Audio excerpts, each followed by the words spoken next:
2004년 3월 15일에 전화방에서 한 여성에게 전화를 걸어서 만날 약속을 하고 시작을 합니다.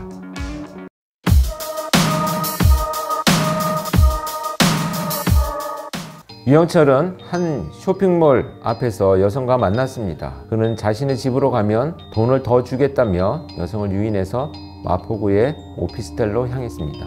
그리고 이것이 여성의 마지막 모습이었습니다. 유영철은 피해자의 목을 졸라 살해한 후 세톱과 가위 등으로 시신을 훼손하고 그리고 검은색 비닐봉지 10개의 시신을 나눠 담고는 마포구에 있는 한 야산에 안매장했습니다. 이 살인 이후 유영철은 거의 폭주하다시피 살인을 저질렀습니다. 전화방에서 전화로 여성을 불러내 오피스텔로 데려가거나 혹은 모텔에서 성매매 여성을 불러냈습니다. 그리고는 돈을 더 주겠다거나 아니면 위조된 경찰 신분증으로 협박해 자신의 오피스텔로 여성들을 데려갔습니다.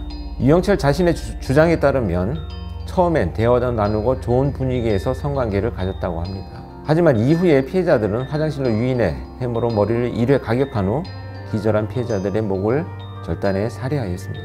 이후에는 시신 훼손과 안매장이 이어졌습니다.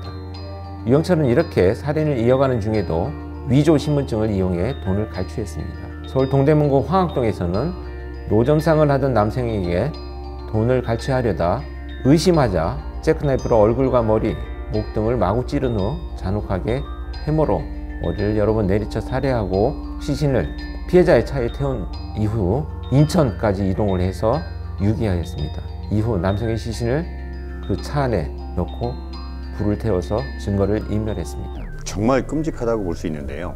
시신 훼손이 매우 잔혹한 정도가 해머로 두개골을 잘게 부쉈다고 하니까 그 참혹함의 단계가 어마어마합니다. 근데 처음 피해자는 목을 졸라 살해했고 이후부터는 해머로 머리를 가격해 기절시킨 뒤 칼로 목을 공격해 살해했는데요.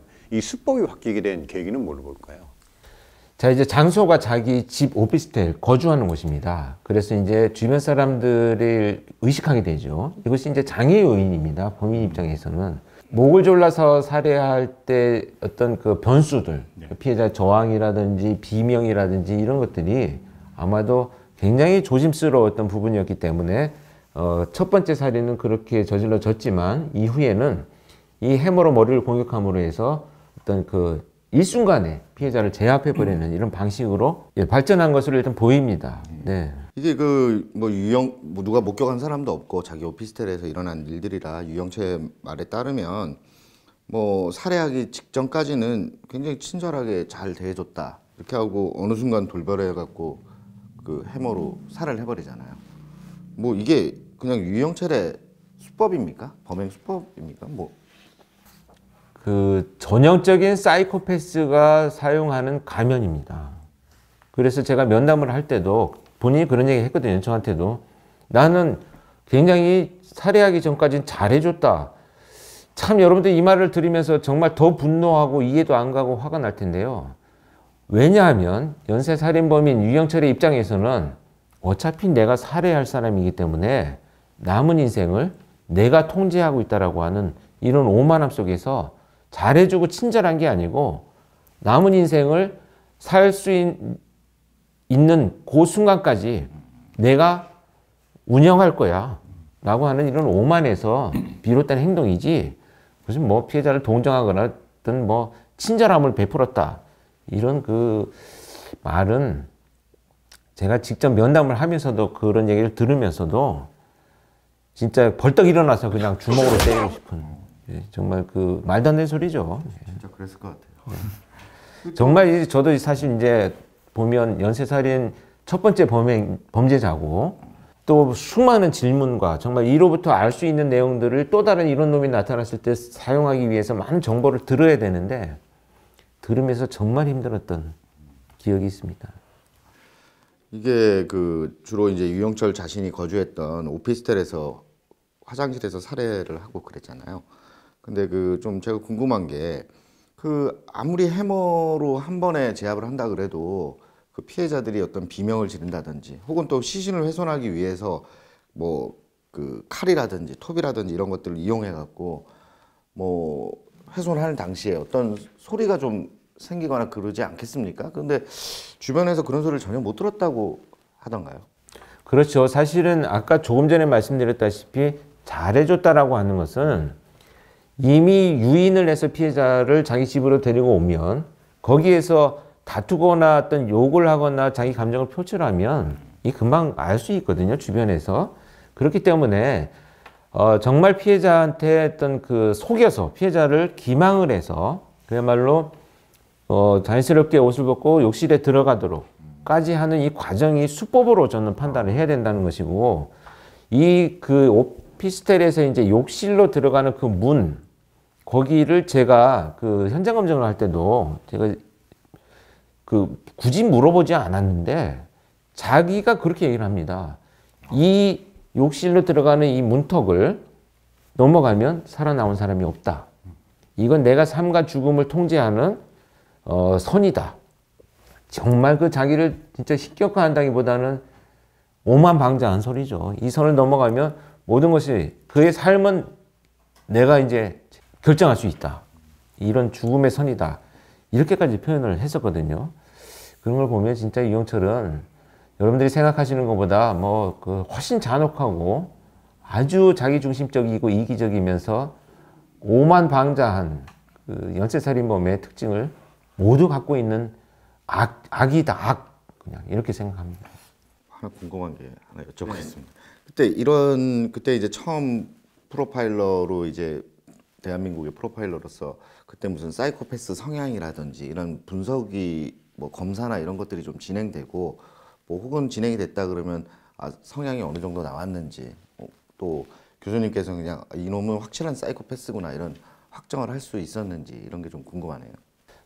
이제 에피소드지만 이제 이용철이 체포되고 나서 처음으로 한국 사회미 성격심리학회하고 법심리학회하고 이런 학회들에서 이제 연쇄살인범에 대한 세미나를 개최하기 시작을 했습니다. 그때 가서 저도 이제 일부 발표를 했었고요.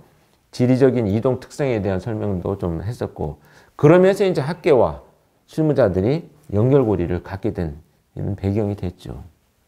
유영철이 총 20명을 살해했고 그 중에 10명 이상의 그 성매매에 종사하는 여성들을 대상으로 삼았는데 그렇게 범행 대상을 선정함으로 인해서 잡히지 않은 이유로 봐야 될까요?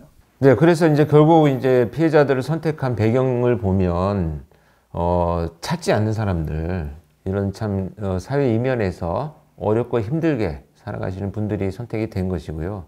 실제로도 사실 저희가 그 나중에 이영철이 체포되고 나서 이제 시신이 매장된 곳들을 다 이제 발굴을 했습니다. 시신을 발굴을 해가지고 신원을 확인하고 가족들한테 연락을 할 때도 연락처를 찾느라고 굉장히 고생을 했던 그런 분들이 몇 분 계시거든요.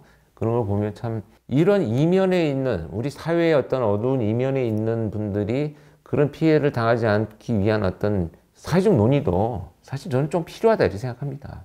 근데 유영철 범죄를 보면 행동 스펙트럼이 무척 다양한데요. 근데 결국은 마지막에까지 지금 과정을 보면 심지어 노점상을 하시는 분한테 갈치까지 하고 그리고 그분까지 차에 태워서 결국은 차까지 같이 전소를 시키면서 사망에 이르게 되는 사람의 마음이 하나도 없어 보이는데 방금 전에 말씀드린 것처럼 이 정도면 사이코패스라고 봐야 되는 건가요? 그렇죠. 이제 뭐 아까도 얘기했지만 당시만 해도 이영철을 사이코패스다라고 정의할 만한 어떤 그런 이론적 배경들 또 현장의 어떤 학계의 어떤 정의들 이런 것들이 좀 정립이 되지 않았는데 지금에 와서 이제 우리가 사이코패스로 정의를 하죠.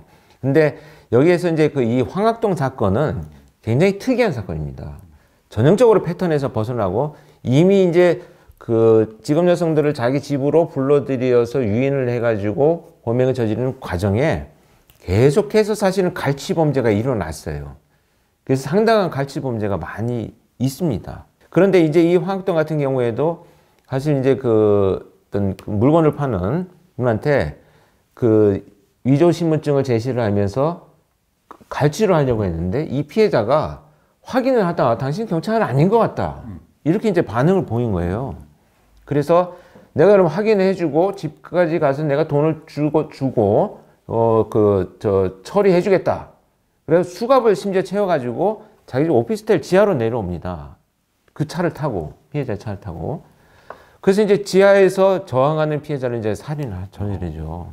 그리고 나서 이제 시신을 유기를 해야 되는데 지하에서 이거를 다시 자기 집으로 그 피해자를 이동할 수 있는 방법이 없잖아요. 그래서 그 차를 타고 인천 송도로 갑니다.